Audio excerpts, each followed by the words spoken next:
안녕하십니까. 덕고 구금입니다. 오랜만에 오늘은 터키 의뢰를 위한 행진곡이라는 것에 관해서 잠깐 이야기하겠습니다. 영화를 보다 보면은 1991년작 프랑스 영화 세상의 모든 아침이라는 영화가 있습니다. 이거 이제 프랑스어로는 이렇게 적는데, 원작 소설은 프랑스의 파스칼 키냐르라는 사람의 소설 세상의 모든 아침에 나오는 첫 문장이 세상의 모든 아침은 다시 돌아오지 않는다입니다. 그러니까 세상의 모든 아침이라는 타이틀만 놓고 보면은 좀 뭔가 있는 것 같지만은, 세상의 모든 아침은 다시 돌아오지 않기 때문에 뭐 열심히 살아라는 그런 뜻입니다.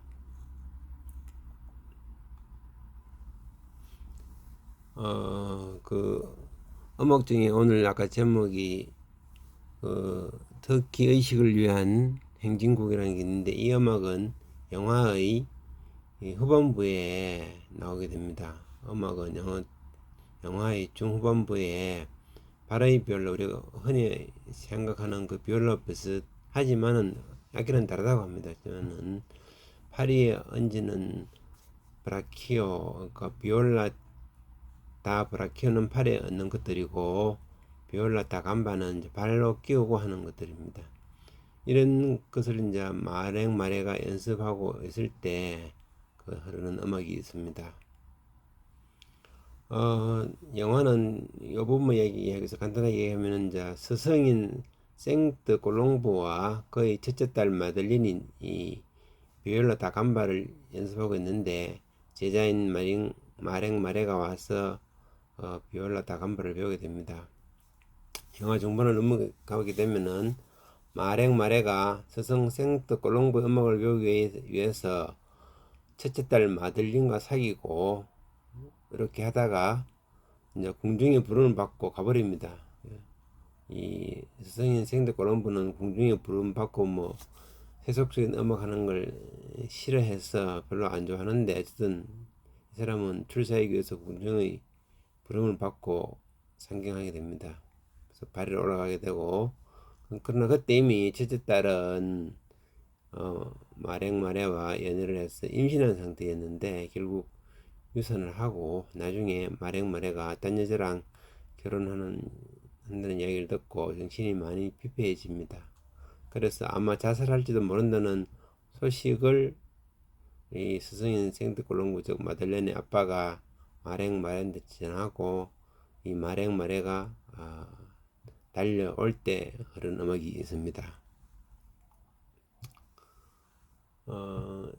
이때는 지휘가 잘 발달하지 않은 시대였는데, 그 전에 이 마랭마레 바로 앞에 때에 지휘자인 장 바티스트 릴리, 우리가 흔히 아는 영화 왕의 춤에 나오는 거기 음악 작곡가, 그 사람이 처음으로 딱딱구리 지휘법이라 해서 지휘봉을 다른 짝대기를 땅바닥을 치면서 딱딱구리가 나무를 쫓듯이 쿵쿵 그러면서 지휘를 했습니다. 근데 사람은 나중에 그 지휘봉에 발을 찔려서, 그때 당시는 뭐 감염을 치료하는 방법이 없기 때문에 찔리면 감염돼가 거의 다 죽게 됩니다. 근데 자르면 되는데, 이 되게 그때 당시에 이 지휘자이면서 작곡자인 장 바티스트 릴리는 그 음악을 하면 자기도 같이 연극도 하고 춤도 추고 이랬기 때문에, 다리를 자르면 그런 활동을 못하기 때문에 안 된다고 결국 고집을 펴다가 감염이 돼서 뭐 두세 달 만에 죽어버리게 됩니다. 이 음악이 이제 그 음악인데, 여기 보면은 짝대기를 갖고 지휘를 하는 장면이 유튜브를 통해서 보면 나오게 됩니다.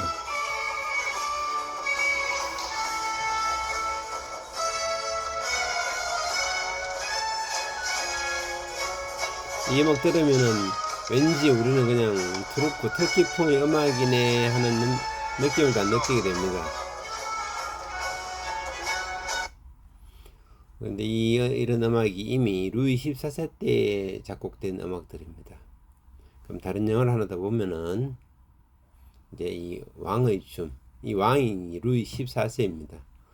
태양왕 왕의 춤에서 루이 14세가 자기가 태양인 것을 이제 나타나기 위해서 이렇게 분장을 하고 춤을 추게 됩니다. 터키 의례를 위한 행진곡, 마치포, 터키 의례를 위한 행진. 루이 14세 때 몰리에르라는 사람이 쓴 희곡에 장 바프티스트 릴리가 곡을 입힌 것입니다. 그 노래가 어디에 나오냐면은 서민 귀족이라는 코미디 발레에서 나오게 됩니다. 서민 귀족은 뭐냐면은 이제 부르주아가 돈을 많이 벌어서 이제 귀족처럼 행동하는 그 과정에 생기는 여러 가지 에피소드를 모아놓은 것입니다. 그러니까 몰리에르라는 사람이 대본을 작성한 5막짜리 코미디 발레인데 장 바프티스트 릴리가 음악을 작곡했었고 그 춤은 이제 피에르 부셴이라는 사람이 맡았고 이 사람이 이제 루이 14세의 춤 선생입니다. 1670년에 이제 첫 공연을 하게 됩니다.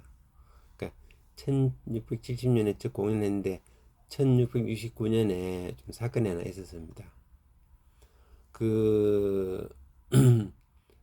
이 작품은 오스만 제국의 황제와 관련된 어떤 목적을 갖고 이제 작곡하게 됐는데, 왜냐면은 그때 이제 특히 오스만 제국하고 사이가 안 좋았는데 우리 좀 사이좋게 지내보자 하고 특히 대사인 술레이만 아가라는 사람이 왔는데 1669년에 루이 14세 때 궁전을 방문했는데 거만하게 오스만 황제의 궁정이 태양왕의 것보다 더 우월하다고 조금 허세를 부리다 가게 된 것입니다.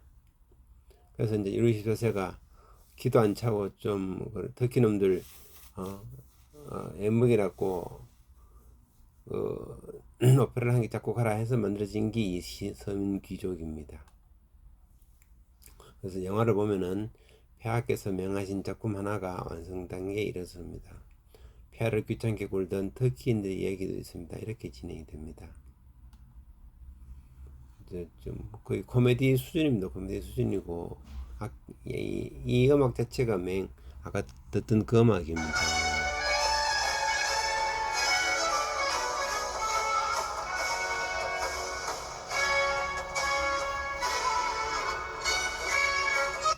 근데 이때는 지금처럼 오페라가 있는 게 아니고 이런 연극, 희곡 중심의 연극을 주로 하고 중간중간에 이제 열심히 희곡을 보다가 중간에 아까 방금 들은 그런 곡을 중간중간에 다 감막극식으로 넣어서 공연하게 됩니다. 그래서 이제 음악이 주가 아니고 이 코미디 발레는 춤하고 이런 것들이 위주고 대사가 위주인데 음악은 좀 부수적인 그런 상황입니다.